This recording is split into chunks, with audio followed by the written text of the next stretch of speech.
Hi, നമസ്കാരം. എൻട്രിയുടെ ചോദ്യപ്പെട്ടി നിങ്ങളിലേക്ക് എത്തിക്കൊണ്ടിരിക്കുന്നു. അതിൻ്റെ ആദ്യത്തെ ഒരു പാർട്ട് നിങ്ങളിലേക്ക് വന്നായിരുന്നു. സയൻസിൻ്റെയും സോഷ്യൽ സയൻസിൻ്റെ ഒക്കെ ചോദ്യപ്പെട്ടി നിങ്ങളിലേക്ക് വരും ദിവസങ്ങളിൽ എത്തിക്കൊണ്ടിരിക്കും. ചോദ്യപ്പെട്ടി ഒരു സീരിയസ് ആയിട്ട് തന്നെ എൻട്രി തുടങ്ങാൻ പ്ലാൻ ചെയ്തിട്ടുണ്ട്. അപ്പോൾ അതിൻ്റെ ഒരു ഭാഗമായിട്ട് 5ാം ക്ലാസ്സിൻ്റെ സയൻസിൻ്റെ 2ാമത്തെ ചാപ്റ്ററിലെ ചോദ്യങ്ങളിലൂടെയും അതേപോലെ ചോദ്യപ്പെട്ടിയുടെ ആദ്യ പാർട്ട് കണ്ടിട്ടുള്ളവരാണെങ്കിൽ അവർക്കറിയാം, നമ്മൾ ഓരോ ചോദ്യത്തിനുമായിട്ട് അസോസിയേറ്റ് ചെയ്തിട്ട് നമ്മുടെ ടെക്സ്റ്റ് ബുക്കിലും അതേപോലെ തന്നെ നമ്മുടെ ടീച്ചേഴ്സ് ഹാൻഡ് ബുക്കിൽ വളരെ പ്രധാനപ്പെട്ട ഒന്നാണ്, ടീച്ചേഴ്സ് ഹാൻഡ് ബുക്കിലുള്ള എക്സ്ട്രാ കണ്ടന്റ് കൂടി ഡിസ്കസ് ചെയ്യുന്ന രീതിയിലാണ് ചോദ്യപ്പെട്ടി മുമ്പോട്ട് കൊണ്ടുപോയിക്കൊണ്ടിരിക്കുന്നത്. അപ്പോൾ ആ രീതിയിൽ തന്നെയാണ് ഈ 2ാമത്തെ ചാപ്റ്റർ നിങ്ങളിലേക്ക് എത്താൻ പോകുന്നത്. 5 മുതൽ 10ാം ക്ലാസ് വരെയുള്ള ടെക്സ്റ്റ് ബുക്കിൻ്റെ ചാപ്റ്ററുകളെ നമ്മൾ പഠിച്ചെടുക്കണം. അങ്ങനെ പഠിച്ചെടുക്കുമ്പോൾ നമ്മൾ ആ ചോദ്യങ്ങളിലൂടെ കടന്നു പോകണം. ഇതിൻ്റെ മുഴുവൻ ഭാഗവും 10ാം ക്ലാസ് വരെയുള്ള ടെക്സ്റ്റ് ബുക്കിൻ്റെ കംപ്ലീറ്റ് ഭാഗമായിട്ട് എൻ്റെ LPUP കോഴ്സിൻ്റെ ഭാഗമായിട്ട് മുൻപോട്ട് നിങ്ങൾക്ക് അത് ആപ്പിലാണ് ലഭ്യമാവുക. ഇവിടെ നമ്മളൊരു സീരിയസ് ആയിട്ട് തുടങ്ങുകയാണ്. ഇപ്പോൾ 5ാം ക്ലാസ്സിൻ്റെ ചാപ്റ്ററുകളാണ് നമ്മളിപ്പോൾ ഡിസ്കസ് ചെയ്ത് വരുന്നത്. 2ാമത്തെ ചാപ്റ്ററിലേക്കാണ് ഇന്ന് നമ്മൾ പോകുന്നത്. ചോദ്യപ്പെട്ടിയുടെ പാർട്ട് 2 ആണ്. 2ാമത്തെ ചാപ്റ്ററാണ് സയൻസിൻ്റെ 2ാമത്തെ ചാപ്റ്റർ. സയൻസിൻ്റെ ചോദ്യപ്പെട്ടിയാണ് ഇപ്പോൾ നമ്മൾ ചെയ്തുകൊണ്ടിരിക്കുന്നത്. സൈക്കോളജി ഓൾറെഡി നമ്മൾ ചെയ്തു തുടങ്ങിയതാണ്, തീർത്ത് വെച്ചിരിക്കുന്നതാണ് കഴിഞ്ഞ പ്രാവശ്യം തന്നെ. അതിനെ അപ്ഡേറ്റ് ചെയ്തുകൊണ്ടിരിക്കുകയാണ്. വീണ്ടും സോഷ്യൽ ഡേ നിങ്ങളുടെ മുന്നിലേക്ക് വലിയ താമസമില്ല, അത് വരുന്നതായിരിക്കും.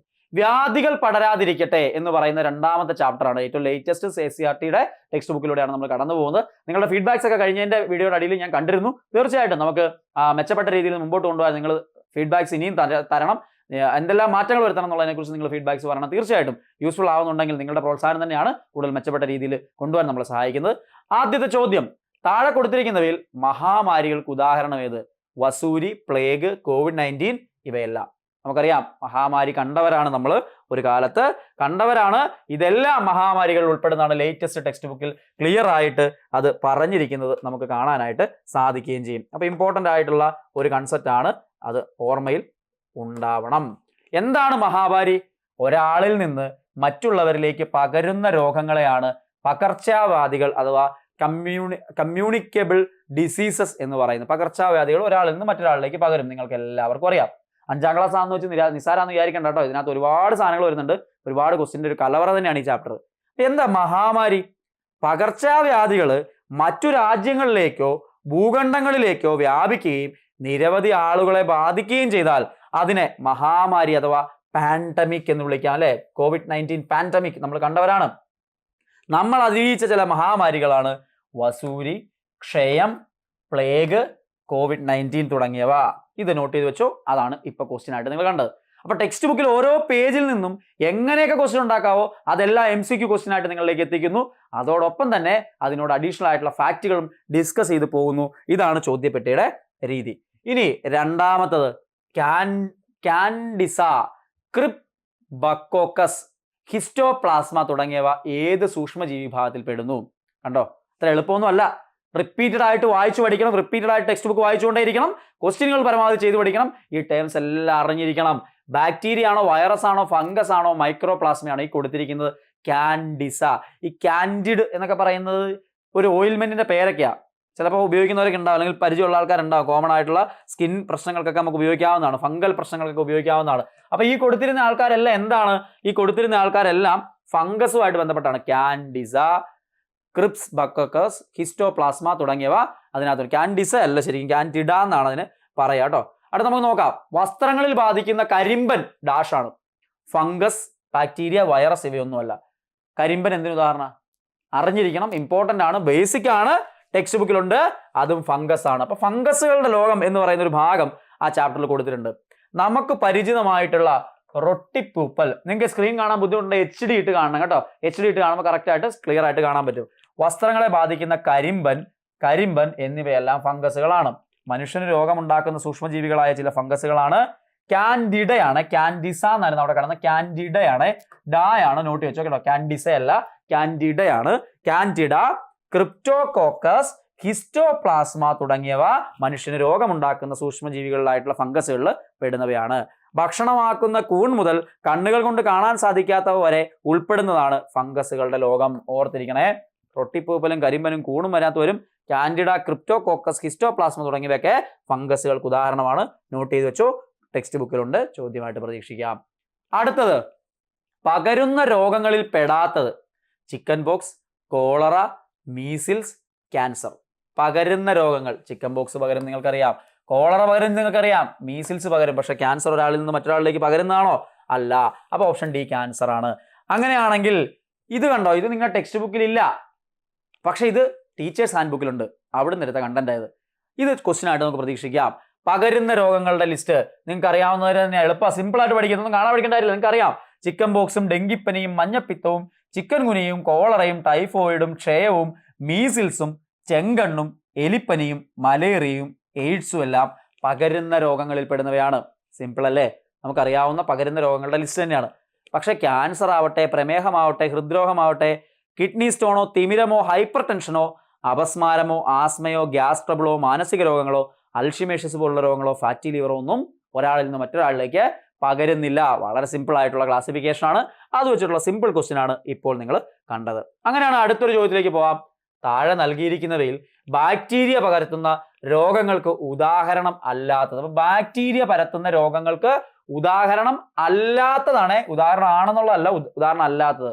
കോളറ, വില്ലൻ ചുമ, ന്യൂമോണിയ, അഞ്ചാം പനി. ബാക്ടീരിയ പരത്തുന്നതിൽ ഉള്ള രോഗമല്ലാത്തത് അവിടെ അഞ്ചാം പനിയാണ്. കണ്ടോ, തെറ്റിക്കാനുള്ള സാധ്യത കൂടുതലല്ലേ ഇങ്ങനത്തെ ക്വസ്റ്റ്യൻസ് വന്നു കഴിഞ്ഞാൽ. അപ്പൊ ബാക്ടീരിയ പരത്തുന്നത്, ഫംഗസ് പരത്തുന്നത്, അതേപോലെ നമ്മുടെ വൈറസ് പരത്തുന്നത് തമ്മിൽ മാറിപ്പോകാനുള്ള സാധ്യത വളരെ കൂടുതലാണ്. നോക്കാം നമുക്ക്. കാൻഡിഡിയാസിസ് പരത്തുന്ന രോഗകാരി. ഇപ്പൊ ഞാൻ ആ വേർഡ് പറഞ്ഞതാ, കാൻഡിഡ, കാൻഡിഡിയാസിസ്. ഇതൊക്കെ കണ്ടാൽ ആരായിരിക്കും? വൈറസ് ആണോ, ഫംഗസ് ആണോ, ബാക്ടീരിയ ആണോ? ഇവയൊന്നുമല്ല. ഏതായിരിക്കും? വളരെ സിമ്പിൾ ആണ്. ആരാ? ഫംഗസാ. കാൻഡിഡ, കാൻഡിഡിയ. ആ വേർഡ് ഓർത്തിരുന്നു കേട്ടോ. അത് ചോദ്യമായിട്ട് ചോദിക്കാൻ ഭയങ്കര സാധ്യതയുള്ളൊരെന്നാണ് കാൻഡിഡ, കാൻഡിഡിയ. അതെല്ലാം കണ്ടു കഴിഞ്ഞാൽ ഫംഗസിനെ ഓർമ്മ വരണം. അതിന് കാൻഡിഡ എന്നുള്ള പേരിൽ തന്നെ, കാൻഡിഡ് ബി എന്നുള്ള പേരിൽ തന്നെയൊക്കെ നമ്മൾ മരുന്നുകളും ഉപയോഗിക്കാറുണ്ട്. അപ്പൊ ബാക്ടീരിയ പരത്തുന്നത് കോളറ, കുഷ്ഠം, ക്ഷയം, ടെറ്റനസ്, വില്ലൻ ചുമ, ടോൺസിലൈറ്റിസ്, ആന്ത്രാക്സ്, പ്ലേഗ്, ന്യൂമോണിയ. കാണാൻ പഠിക്കണം. വേറെ വഴിയൊന്നുമില്ല, കാണാൻ പഠിക്കണം. ഇത് വായിച്ചുകൊണ്ട് പഠിക്കണം. കാണാൻ പഠിക്കുക റിപ്പീറ്റഡ് ആയിട്ട് വായിച്ചുകൊണ്ടേയിരിക്കുക. ഒരു തവണ കേട്ടതുകൊണ്ട് പഠിക്കുമോ? ഇല്ല. അടുത്ത LP UP എക്സാം വരെ ഇതിങ്ങനെ മനസ്സിൽ നിൽക്കണം. എല്ലാ PSC എക്സാമുകളിലും ആവർത്തിക്കുന്ന ഏരിയയാണ് ബാക്ടീരിയ പരത്തുന്ന രോഗങ്ങൾ. ഇത് എവിടുന്നാ കിട്ടിയെന്നറിയാമോ? സഹായ വിവരങ്ങൾ എന്ന് പറഞ്ഞ് കാണുന്നതൊക്കെ നമ്മുടെ ടീച്ചേഴ്സ് ഹാൻഡ് ബുക്കിൽ നിന്ന് എടുക്കുന്ന സാധനമാണ്. അവിടെ ബാക്ടീരിയ പരത്തുന്നത് കോളറ, കുഷ്ഠം, ക്ഷയം, ടെറ്റനസ്, വില്ലൻ ചുമ, ടോൺസിലൈറ്റിസ്, ആന്ത്രാക്സ്, പ്ലേഗ്, ന്യൂമോണിയ. എന്നാൽ വൈറസ് പരത്തുന്ന ഏതാണ്? COVID-19 വൈറസ് അറിയാലോ. പോളിയോ മൈലറ്റിസ്, മുണ്ടിനീര്, ചിക്കൻ പോക്സ്, ഡെങ്കിപ്പനി, ചിക്കൻ ഗുനിയ, ഹെപ്പറ്റൈറ്റിസ്, പക്ഷിപ്പനി, അഞ്ചാം പനി, മീസിൽസ്, പേവിഷബാധ, എയ്ഡ്സ്. ഇനി നമുക്ക് ഇതിൻ്റെയൊക്കെ വൈറസിന്റെ പേരുകളും പ്രധാനപ്പെട്ട പഠിക്കാനുണ്ട്. അത് ഹയർ ക്ലാസ്സുകളിലേക്ക് ചെല്ലുമ്പോഴാണ്. ഇപ്പൊ 5ാം ക്ലാസ്സാണ് പഠിക്കുന്നത് ഓർക്കണം കേട്ടോ. അപ്പോൾ ബാക്ടീരിയ പരത്തുന്ന ഏതാണ്? വൈറസ് പരത്തുന്ന ഏതാണ്? അടുത്ത ഫംഗസ് നോക്കിക്കേ, വട്ടച്ചൊറി. ഇതാ ഇപ്പൊ ചോദ്യമായിട്ട് വന്ന കാൻഡിഡിയാസിസ്. വട്ടച്ചൊറി, കാൻഡിഡിയാസിസ്, ഹിസ്റ്റോപ്ലാസ്മോസിസ്, അസ്പർജില്ലോസിസ്. അതൊരു ശ്വാസകോശ രോഗമാണ്. അതൊക്കെ ഫംഗസ് ഉണ്ടാക്കുന്നതാണ്. ബാക്ടീരിയ, ഫംഗസ്, വൈറസ് ഉണ്ടാക്കുന്ന രോഗങ്ങളെ പഠിച്ചു വെക്കണം. സ്ക്രീൻഷോട്ട് എടുത്ത് വെച്ചോ. എപ്പോഴും ഇരുന്ന് വായിച്ചു പഠിച്ചു. PSC എക്സാമുകളിൽ റിപ്പീറ്റഡ് ആയിട്ട് ചോദിക്കുന്നതാണ്. മണ്ണിലൂടെ പകരുന്ന രോഗത്തിന് ഉദാഹരണം ടെറ്റനസ്, വയറിളക്കം, കോളറ, ക്ഷയം. മണ്ണിലൂടെ പകരുന്ന രോഗത്തിന്റെ ഉദാഹരണം ടെറ്റനസ് ആണ്. ടെറ്റനസ് ഉദാഹരണമാണ്. വായുവിലൂടെ പകരുന്ന രോഗത്തിന് ഉദാഹരണം ടൈഫോയിഡ്, കോളറ, ഇൻഫ്ലുവൻസ, പോളിയോ. ഇതിലാരാണ് വായുവിലൂടെ പകരുന്നത്? ഇൻഫ്ലുവൻസയാണ്. കണ്ടോ, മണ്ണിലൂടെ പകരുന്നത്, വായുവിലൂടെ പകരുന്നത്, ജലത്തിലൂടെയും ഭക്ഷണത്തിലൂടെയും പകരുന്നത്. എന്തോരം ക്വസ്റ്റ്യൻസ് അവിടെ നിന്ന് ഉണ്ടാക്കാം ഈ ടേബിളിൽ നിന്ന്. ഇതും നമ്മളുടെ ടീച്ചേഴ്സ് ഹാൻഡ് ബുക്കിന്റെ ഭാഗത്ത് നിന്ന് എടുത്തിരിക്കുന്നതാണ്. വിരശല്യവും ടെറ്റനസും അതിൽ കൊടുത്തിട്ടുണ്ട് അവര്. ടെറ്റനസും വിരശല്യവും. വായുവിലൂടെയോ ക്ഷയം, measles, chicken pox, COVID-19, influenza. ഇതൊക്കെ വായുവിലൂടെ ഇമ്പോർട്ടൻ്റ് ആണ് കേട്ടോ. ജലവും ഭക്ഷണവും വഴിയാണ് ടൈഫോയിഡും വയറിളക്കവും കോളറയും പോളിയോയും ഒക്കെ ജലവും ഭക്ഷണവും വഴിയാണ് ഉണ്ടാവുന്നത്. ഈച്ചയിലൂടെ പകരുന്ന രോഗം ഏതാണ്? Malaria, dysentery, ornithosis, typhus. ഏതാണ് ഈച്ചയിലൂടെ പകരുന്നത്? അത് ഡിസെൻട്രി ആണ് ഈച്ചയിലൂടെ. ഈ ഓർണിത്തോളജി എന്ന് പറയുന്നത് കേട്ടിട്ടുണ്ടോ? അത് പക്ഷികളാണ് കേട്ടോ. ആ പക്ഷികളിലൂടെ പകരുന്നതാണ് ഓർണിത്തോസിസ് ഒക്കെ. നമുക്ക് പഠിക്കാനുണ്ട്, മുമ്പോട്ട് ചിലപ്പോൾ കാണാം. ഇവിടെ ഡിസെൻട്രി ആണ് എന്തായാലും ഈച്ചയിലൂടെ പകരുന്നത്. അങ്ങനെയാണെങ്കിൽ സീക്ക പനി പരത്തുന്ന ആരാണ്? ഈച്ചയാണോ, എലിയാണോ, കൊതുകാണോ, പക്ഷിയാണോ? എന്തോരം ക്വസ്റ്റ്യൻസ് ആണ്. വ്യാധികൾ പടരാതിരിക്കുക എന്ന് പറയുമ്പോൾ മുഴുവൻ രോഗങ്ങളാ. വൈറസ്, ബാക്ടീരിയ, ഫംഗസ് ഒക്കെ പരത്തുന്നത്. വായുവിലൂടെ, ജലത്തിലൂടെ, മണ്ണിലൂടെ പകരുന്നത്. കണ്ടോ, അങ്ങനെ ഏതെല്ലാം രീതിയിലാണ് പാൻഡമിക് ലിസ്റ്റിലുള്ളത്. അങ്ങനെ പല രീതിയിൽ ക്ലാസിഫൈ ചെയ്ത് ക്വസ്റ്റ്യൻസ് വരാവുന്ന ഒരു ചാപ്റ്റർ ആണ്. അല്പം പ്രയാസമാണ് കൺസെപ്റ്റുകളൊക്കെ ഓർത്തിരിക്കാൻ, എന്നാലും റിപ്പീറ്റഡ് ആയിട്ടുള്ള വായനയിലൂടെ നമുക്കിത് പഠിച്ചെടുക്കാനായിട്ട് സാധിക്കുകയുള്ളൂ. അപ്പൊ സീക്ക പനി വരുത്തുന്നത് ഈച്ചയാണോ, എലിയാണോ, കൊതുകാണോ, പക്ഷിയാണോ? സീക്ക പനി വരുത്തുന്നത് കൊതുകാണ് സീക്ക പനി പരത്തുന്നത്. ഡെങ്കിപ്പനി, മന്ത്, ചിക്കൻ ഗുനിയ, മലേറിയ, മഞ്ഞപ്പിത്തം, സീക്ക പനിയൊക്കെ കൊതുക് പരത്തുന്നു. ഇമ്പോർട്ടന്റാ. ടൈഫോയിഡും ഡിസെൻട്രിയും കോളറയും ഒക്കെ ഈച്ച പരത്തുന്നു. ടൈഫോയിഡ്, ഡിസെൻട്രി, കോളറയൊക്കെ ഈച്ച പരത്തുന്നു. ദെൻ മനുഷ്യനിലൂടെ കുഷ്ഠം, ചെങ്കണ്ണ്, എയ്ഡ്സ് ഒക്കെ മനുഷ്യൻ പരത്തുന്നതാണ്. പക്ഷികളിലൂടെയോ? പക്ഷിപ്പനി, ഹിസ്റ്റോപ്ലാസ്മോസിസ്, ഓർണിത്തോസിസ്. നോട്ട് ചെയ്യേണ്ടതാണ്. കുഷ്ഠം, ചെങ്കണ്ണ്, എയ്ഡ്സ് ഒക്കെ മനുഷ്യരാണെങ്കിൽ പക്ഷികളാണ് പക്ഷിപ്പനി. ഹിസ്റ്റോപ്ലാസ്മോസിസ് കൂടി അതിന്റെ കൂട്ടത്തിൽ ഓർത്തിരിക്കാം. ഓർണിത്തോസിസും ആ പേരിൽ നിന്ന് തന്നെ കിട്ടും. ഹിസ്റ്റോപ്ലാസ്മോസിസ് കൂടി ഓർത്തിരുന്നാൽ പക്ഷികളുടെ മറക്കില്ല. ഈച്ച, ടൈഫോയിഡ്, ഡിസെൻട്രി, കോളറ മറക്കണ്ട. എലിയും എലിച്ചെള്ളുവോ? ലെപ്റ്റോസ്പൈറോസിസ്, പ്ലേഗ്, ടൈഫസ് ഒക്കെ എലിയും എലിച്ചെള്ളിലൂടെയൊക്കെ പരുന്നതാണ്. കൊതുകിന്റെ നിങ്ങൾക്ക് അറിയാം, ഡെങ്കിപ്പനിയും മന്തും ചിക്കൻ ഗുനിയയും മലേറിയയും മഞ്ഞപ്പിത്തല്ലോ, മഞ്ഞപ്പനിയാണ്. മഞ്ഞപ്പിത്തം ഞാൻ നേരത്തെ പറഞ്ഞെന്ന് തോന്നുന്നു. മഞ്ഞപ്പനിയാണ്, മാറിപ്പോലെ. സീക്ക പനി, ഇതൊക്കെ കൊതുകിലൂടെ പരത്തുന്നതാണ്. നോട്ട് ചെയ്ത് വെച്ചോണം. ഇമ്പോർട്ടന്റ് ആണ്, വളരെ പ്രാധാന്യം അർഹിക്കുന്ന കൺസെപ്റ്റ് ആണ്. ഇനിയും നിങ്ങൾക്ക് ക്വസ്റ്റ്യൻ ആയിട്ട് പ്രതീക്ഷിക്കാം. ആ ടേബിളുകൾ അങ്ങനെ തന്നെ ക്വസ്റ്റ്യൻസിന്റെ സോഴ്സ് ആയിട്ട് കിടക്കുകയാണ്. ഇമ്പോർട്ടന്റ് ആയിട്ടുള്ള ഏരിയ ആണ്. അടുത്ത് നോക്കൂ, മൊസൈക്ക് രോഗം ബാധിക്കുന്ന സസ്യം. ആ ചാപ്റ്ററിൽ എല്ലാം കഴിഞ്ഞിട്ട് മനുഷ്യന്റെ രോഗങ്ങൾ മാത്രമല്ല, നമ്മുടെ സസ്യങ്ങൾക്കുണ്ടാകുന്ന രോഗങ്ങളെ കുറിച്ചും പറയുന്നുണ്ട്. അത് വാഴയ്ക്കാണോ, തക്കാളിയാണോ, നെല്ലാണോ, പയറാണോ? മൊസൈക്ക് രോഗം ബാധിക്കുന്ന സസ്യം എന്ന് പറയുന്നത് പയറാണ്. ഓപ്ഷൻ ഡി, പയറാണ് ആ മൊസൈക്ക് രോഗം. പകർച്ചവ്യാധികൾ ജന്തുക്കളിൽ നോക്കിക്കേ. പക്ഷികളിൽ പക്ഷിപ്പനി, പശുവിലും ആടിലും ആന്ത്രാക്സ്, നായയിലും പൂച്ചയിലും പേവിഷബാധ, കന്നുകാലികളിൽ കുളമ്പ് രോഗവും ഉണ്ടാകുന്നു. പക്ഷികൾക്ക് പക്ഷിപ്പനി, പശുവിലും ആടിലും ആന്ത്രാക്സ്. ഓർത്തിരിക്കാൻ ഒരുപാടില്ല, വളരെ സിമ്പിൾ ആയിട്ടുള്ള സാധനമാണ്. നായ, പൂച്ച എന്നിവയിൽ പേവിഷബാധ, കന്നുകാലികളിലാവട്ടെ കുളമ്പ് രോഗം. ഇനി പകർച്ചവ്യാധികൾ സസ്യങ്ങളിലേക്ക് വരുമ്പോൾ നോക്കിക്കോ. തെങ്ങിന് കൂമ്പ് ചീയൽ ആർക്കാ? തെങ്ങിന്. നെല്ലിന് തവിട്ട് ഇലപ്പുള്ളി. പയറുചെടിക്ക് മൊസൈക്ക് രോഗം. പയറിന്റെ മൊസൈക്ക് രോഗം കിടക്കുന്നു. അതാണ് ചോദ്യം വന്നത്. വാഴയുടെ കുറുനാമ്പ് രോഗം, തക്കാളിക്ക് വാട്ടരോഗം. നോട്ട് ചെയ്ത് വെച്ചോ. തക്കാളി വാട്ടരോഗം, വാഴ കുറുനാമ്പ് അല്ലെങ്കിൽ കൂമ്പടപ്പ്, പയറുചെടി മൊസൈക്ക്, നെല്ല് തവിട്ടിലപ്പുള്ളി, കൂമ്പ് ചീലാവട്ടെ തെങ്ങിനാണ്. നോട്ട് ചെയ്യേണ്ടതാണ്. ഇതൊക്കെ ആ ടേബിൾ എല്ലാം പഠിച്ചോട്ടോ. അതൊക്കെ സ്ക്രീൻഷോട്ട് എടുത്ത് വെച്ച് പഠിച്ചോ. ഇമ്പോർട്ടന്റ് ആണ്. മുഴുവൻ ടെക്സ്റ്റും വായിക്കേണ്ട ആവശ്യമൊന്നുമില്ല.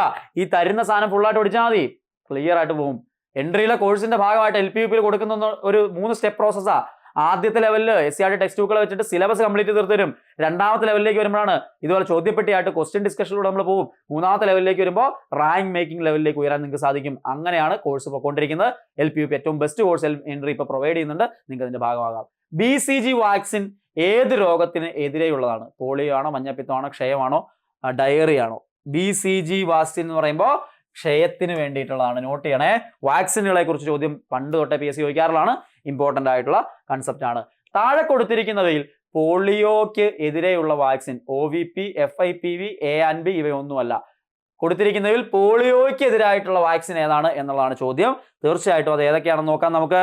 അത് Aയും Bയും വരും. അതായത് ഈ OVPയും FIPVയും പോളിയോയ്ക്കുള്ള വാക്സിൻ തന്നെയാണ്. അങ്ങനെയാണ് പ്രധാനപ്പെട്ട വാക്സിൻ അറിയണം. BCG ക്ഷയത്തിന്, OPV polio, hepatitis B മഞ്ഞപ്പിത്തം. നിങ്ങൾക്ക് അറിയാമെന്ന് ഞാൻ വിചാരിക്കുന്നു. BCG ക്ഷയരോഗം റിപ്പീറ്റിംഗ് ക്വസ്റ്റ്യൻ ആണ് കേട്ടോ. അത് OPV പോളിയോ ആണ്. FIPV പോളിയോ ആണ് കേട്ടോ. FIPV, OPV നമുക്ക് പോളിയോക്കകത്തുണ്ട്. RVV ഡയറിക്കുള്ളതാണ്. PCV ന്യൂമോണിയ, മെനിഞ്ചൈറ്റിസ്, രക്തത്തിലെ അണുബാധ. ഇതിന് 3 ഉള്ളതാണ് PCV vaccine. MR മീസിൽസും റുബല്ലയ്ക്കും എതിരായിട്ടാണ് MR. DPT diphtheria, villain ചുമ, ടെറ്റനസ് എന്നിവയ്ക്കായിട്ടുള്ളതാണ് DPT. TD ടെറ്റനസിനും ഡിഫ്തീരിയയ്ക്കും എതിരായിട്ടുള്ളതാണ് TD എന്ന് പറയുന്നത്. നെക്സ്റ്റ് നോക്കൂ, BCGയുടെ പൂർണ്ണ രൂപം. അപ്പൊ ഇപ്പൊ കണ്ടതൊക്കെ നിങ്ങൾ സ്ക്രീൻഷോട്ട് എടുത്ത് വെച്ച് ഒന്നുകൂടി നോക്കിക്കോ, ഒന്നുകൂടി പഠിച്ചോ. ഇതെല്ലാം ചോദ്യമായിട്ട് വരാവുന്നതാണ്. ഇതും ടീച്ചേഴ്സ് ഹാൻഡ് ബുക്കിനകത്ത് കിടക്കുന്ന കണ്ടന്റ് ആണ്. അങ്ങനെയാണെങ്കിൽ ഈ പറയുന്നതിന്റെയൊക്കെ ഫുൾ ഫോം എന്നറിയണം. പ്രധാനപ്പെട്ട ടെക്സ്റ്റിൽ പറയുന്നുണ്ട്. ബാസിലസ് കാൽമെറ്റ് ഗുറിനാണോ, കാരമൻ ഗുറിനാണോ, കാൽസ്യം ഗറിനാണോ, കാരറ്റ് ഗറിനാണോ? ബാസിലസ് അങ്ങനെ തന്നെ കിടപ്പുണ്ട് എല്ലായിടത്തും. BCG bacillus Calmette Guerin. Calmette Guerin option A ആണ് ആൻസർ. Calmette Guerin. OPV പോളിയോടെ കണ്ടതല്ലേ, ഓറൽ പോളിയോ വാക്സിൻ. അതാണ് അതിന്റെ full form. HEP-B hepatitis B. FIPV polio vaccine തന്നെയാണ്.